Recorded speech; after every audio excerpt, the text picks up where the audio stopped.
निकला ना घर से तू बहारा, रंग डालब आजू तोहरा।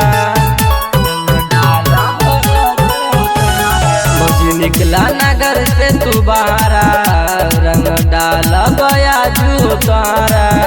12 दिन पे आइल होली भौजी रंग दाना चोली, 12 दिन पे आइल होली भौजी रंग दाना चोली। काहे तारा तारू गाई से हो, रंग दाना चोली पिचकारी से हो, लेके आइल बानी से रमारी से हो। रंग दाना चोली पिचकारी से हो, लेके आइल बानी से रमारी से हो। रंग दाना चोली पिचकारी से हो, at music recording studio Delhi. लेके आइल बानी से रमारी से हो। काहे तू हमसे डरावेलू भौजी, बिना रंगले नहीं जाइब हम हौजी। कितनो तू करबू हमसे बहाना, हमीनु हई मरद दीवाना। काहे तू हमसे डरावेलू भौजी, बिना रंगले नहीं जाइब हम हौजी। कितनो तू करबू हमसे बहाना, हमीनु हई मरद दीवाना। भौजी कर जनी हाला रंग घोरले बानी काला, भौजी कर जनी हाला रंग घोरले बानी काला। अरे देखा तारू काहे के बारिश हो,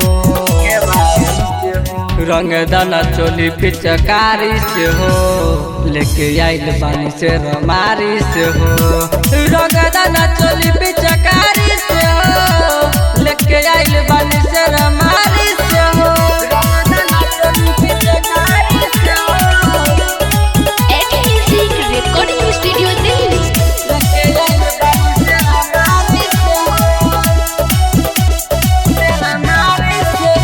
देवरा पवन के मानी ला बात हो, रोशन रंगीला आज कोई दी गात हो। बबुआ भवेश करी मन मानी, झूठो के भौजी हुई जेबू परेशानी। देवरा पवन के मानी ला तू बात हो, रोशन रंगीला आज कर दी गात हो। बबुआ भवेश आज करी मन मानी, झूठो के भौजी हुई जेबू परेशानी। अब होला नहीं सबर माटी देही देव गोबर, अब होला नहीं सबर माटी देही देव गोबर। काहे भागेलू पचवारी से हो, रंग दाना चोली पिचकारी से हो, लेके आइल बानी से रमारी